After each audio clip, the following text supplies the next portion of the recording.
Hi guys, welcome back to another episode of Random Talks with Anna F. All right, you already can see her, so you know what we are here for. I don't know. Let her introduce herself because I'm like tired of introducing her. Okay, so my name is Christiana Dee, but you can call me Christiana. I can bet that one.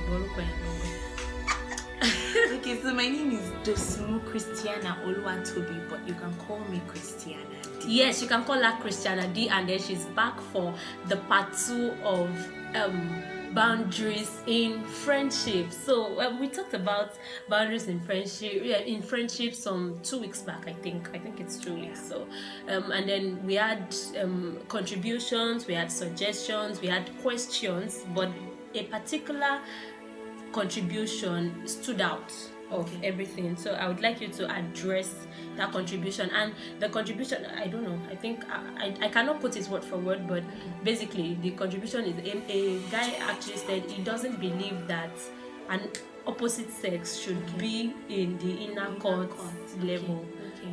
Because you mentioned it. Okay, if you have not watched that video, basically we talked about friendship, boundaries in friendship, and we talked about it. She said that we have this friendship of a thing. It can be classified into 3. We have the outer court, the inner court, and the holies. Hallelujah. Right. So okay, that was what we said basically. So if you want to understand those points, you have to go back to watch the video. Now from that point, this question or this contribution came up, and I wanted to address it again. You understand? So right, what do you have to say about the fact that opposite sex should not be in your inner court, not to now talk of holies of holies? All right, thank you very much. I like to start off by asking, when you heard that statement that for me, a guy can actually be my holies of holies or my inner court, the question I would like to ask is, what popped up in your mind? What popped up in your mind? Because if you are saying that you don't think a guy should be in that circle, then you're probably thinking, what exactly that you are thinking.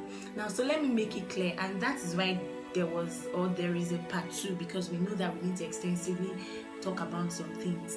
Now, when I say there are boundaries in friendship, you see, even those persons that attain some levels, the inner court, the outer court, and the holies of holies, there will still be a need for defining what their purpose is in your life. So friendship is all about this person. I come to know you and we get talking, and then it is my assignment to know your assignment in my life.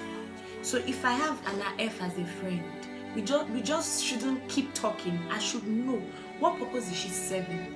Is she supposed to stay till the end of my story on earth, or she's here for a little while to help me with some certain things? Now we have some friends that are just basically needed for our spiritual welfare. All right, we have some friends that are needed for our career.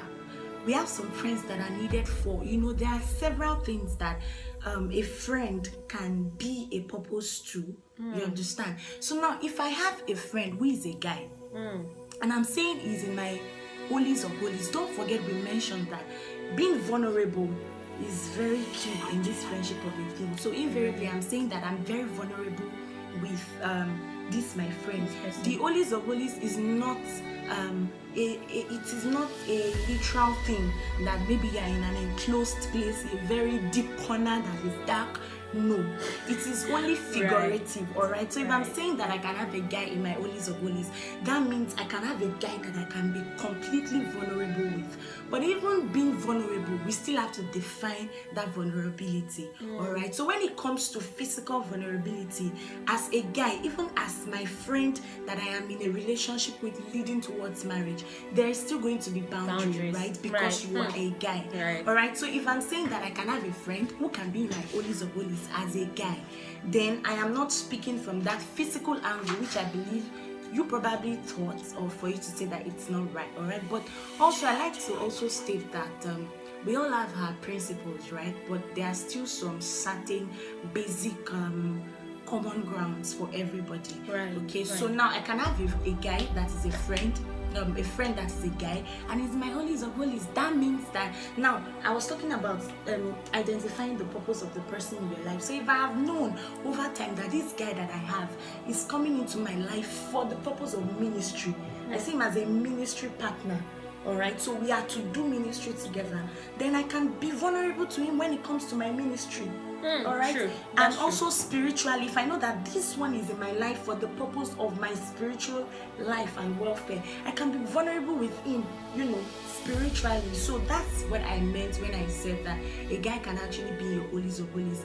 Let me state this fact: a guy being in your holies of holies does not mean that a guy is in a confined place with just you in a very dark, because really that's the imagination that comes to our head when we talk about holies of holies, inner court, using the temple as an example.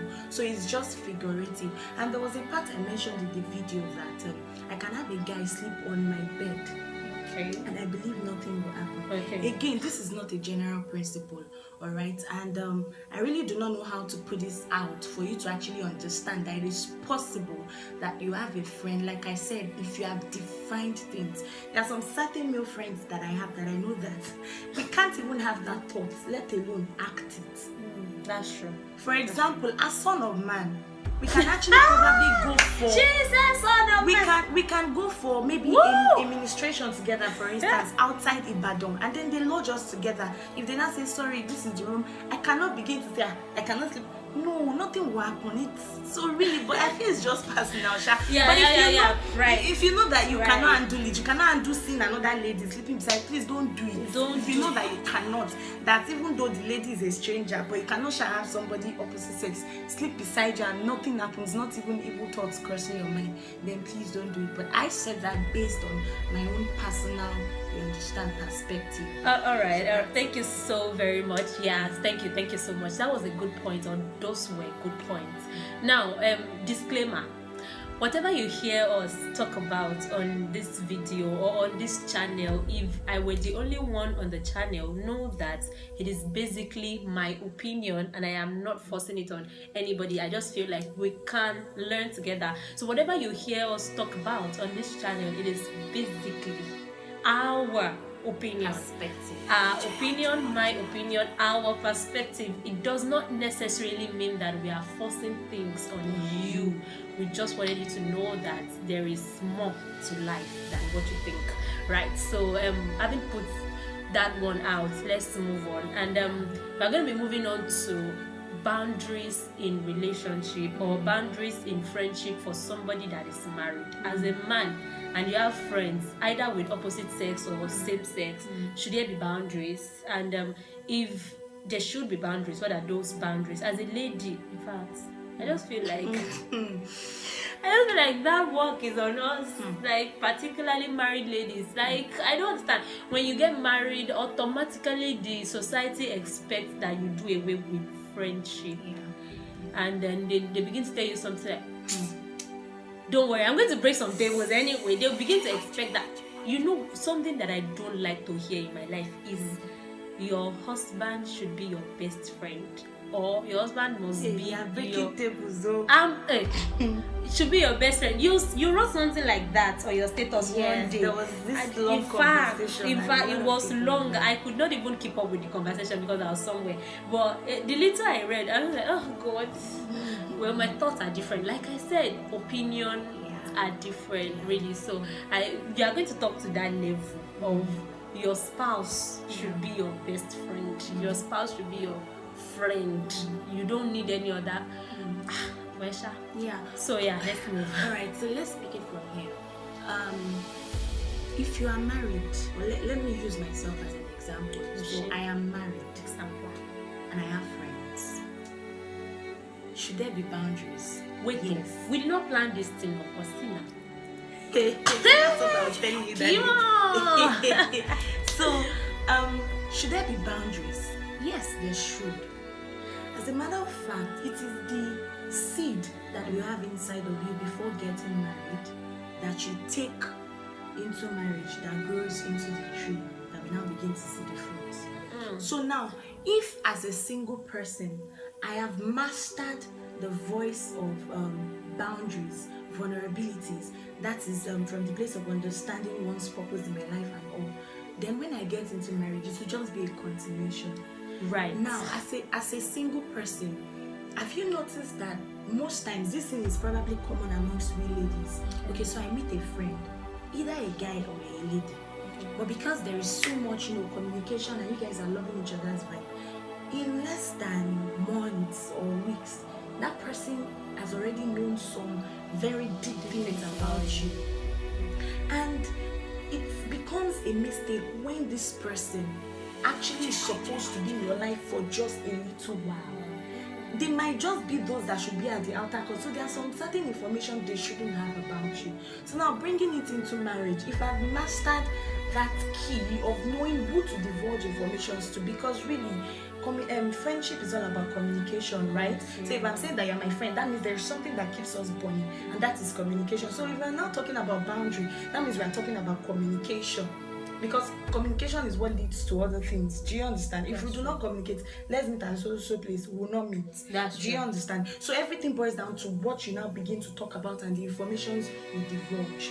Now, as a married person, I'm not saying I don't trust all my friends, but there is this saying, in fact, the Bible said that you do not cast your pears before swines. Not that those friends of yours are swines, but because they might be in the position of a swine someday. It's not intentional. A lot of factors are responsible for this. So you imagine giving some information to somebody you call a friend when the person is going through pain in that particular aspect. If the person is not careful, there are some thoughts that begin to grow. It becomes, and it grows into actions. And that's why you hear a lot of stories. Okay, I thought you were my friend, you betrayed me, you caused this in my family, in my marriage. So really, discernment is key. So we can have friends if we are married, but when it comes to giving out some information, I think we need to be careful who we divulge information to, because some friends can attain the position of a swine even though they are not swine. So we just need to be very careful. So in marriage, should there be boundaries? Yes. I think you asked about somebody going to my husband's DM. That's true. Yeah. That's true. We said that on the last video. I asked her that if I should go behind her and then send the husband or the boyfriend or the fiance a message, and then we begin to talk behind her. Like, how is it going to, like, for what? Now to be your son or no, friend. It is wrong. It is wrong. No, you don't get. You know me. We are friends. It is not a case of I don't know you. So if as a lady that just knows my husband from afar, and you go into his DM to send him a message, it is not really my business yet. Okay. But in a situation where you know me, if you need to go to my husband, you have to pass through me. It's absurd. Yes. It's not. It's absurd. It's harmless. Now, passing through the me, message I want. Wait, passing through me does not necessarily mean you come to me and say, please, I want to message your husband on social media, or please, I need your husband's contact. No, you can get it, but let me be aware of it. See, it is very safe that the relationship you keep with somebody that is outside your marriage, your other partner is in that relationship too. So it becomes three. Do you understand? So you are friends with my husband, I have to be friends with you. Really? Yes, that's my own perspective. Do you understand? I have to accept you have been a friend to me before I came into the picture. I can decide I want to be your friend or not. But you are my friend. If you need a relationship with my husband, I have to be in that picture. Oh my God. You can't have a relationship with my husband and I'm clueless about it. Okay, so somebody is behind the camera. Sister Queen, what do you... And I'm clueless about it. What do you think? So, no, it's not cool. It's not cool. Let me give you a short story. Okay. So, I was in a relationship with a guy. Shout out to him. Very lovely person. When you say somebody is down to earth, he studied medicine in OAU and all. Oh my God. Medical doctor, shout out to you. But something happened. Okay, along the line, the relationship started having issues. Let me just tell you the truth. I knew that relationship was not it. It was not the relationship I was supposed to be in. But you see that pressure of all through your stay in secondary school, all through your stay in secondary school, you didn't have any boyfriend. All my classmates would have. They'll be like, you, blah blah blah. So at some point it got to me. I'm like, is something wrong with me? Am I not fine? Am I not beautiful? Do you understand? I know. So it led to me actually going into that relationship without necessary, steps. It was not a. Do you understand? So it wasn't ever going to lead to marriage. So, but we were shy in the relation, and along the line things started getting rocky. Now there was a time he came to Ibadan to visit me. I had a friend. She came to my house. Of course, you know the way ladies do. I gisted her about my boyfriend. And then on that fateful day, it was more like a coincidence. She just came to my house. Okay, when she was coming, she called. What's up? I told her, please buy amala. Should I get him amala? So I said, you can buy. And then she brought the amala. So he saw her for the first time. Oh, so cool, thank you. That day left, and then he sent me a message. Okay, thank your friend for me for getting the amala. Blah blah blah. Like, okay, I'll think. I was too. And now, was I not just supposed to say, okay, I'll deliver your message? And I said, oh, do you want me to give you a number? Okay, I think it was even BB then, so it was PIN. Should I give you a PIN? He said, oh, that would be cool. And I sent a PIN. Now, there is this, let me also say this. There's this thing about ladies. We want that my friend, my guy, knows my friend, so that maybe she would help me put some things in order. Like, she would help me to be telling me stylishly, if you leave that babe last song. Some ladies have that perspective. They just want their girlfriends to be friends with their boyfriends, so that their girlfriends can always either spy on the guy, have their backs, get some words. FBI baby. Get some words. CIA baby. The boyfriend concerning his mind towards the lady. Do you understand? So I guess at that time maybe that was what I wanted, because I know my friend was so smart to drill somebody and get answers. So I just wanted somebody that could chat with him and see him with another lens, because I might not be seeing some things, or I'm seeing some things the wrong way. So I just wanted somebody from another lens to tell me who he is. And so because of that, I was like, okay, I'll send. So I sent. Until we broke up, I didn't know that this guy had always been flirting with my babe, and he had gone to Lagos several times to visit her. So she would be in a salon, for instance, and then he would call, what's up, Brian? I'm also in Lagos. Like, she's in the salon. Okay, can you see me after? And my babe would be like, no, that she can't. Say, okay, I will come. And he would come. And he didn't tell me. And as at then, we're still together. And he did not tell me. Now, my babe didn't tell me because she felt it was going to break my heart or something. And because she didn't have such intentions. So she just discarded until it happened. And then she told me those things. So you see that, imagine if he did not have a PIN, there wouldn't have been such relationship. Because for me, I feel like it is getting out of hand. If you cannot tell me, I don't have issues with you being friends with my husband or with my wife. But if I cannot know about it, then what are you people doing? Well, coming from that perspective, from that angle, that's true. What are you people doing? If I cannot know about it, that's true. But then the truth is, there are so many relationships that your or friendships that your significant other will have, and you won't know the genesis.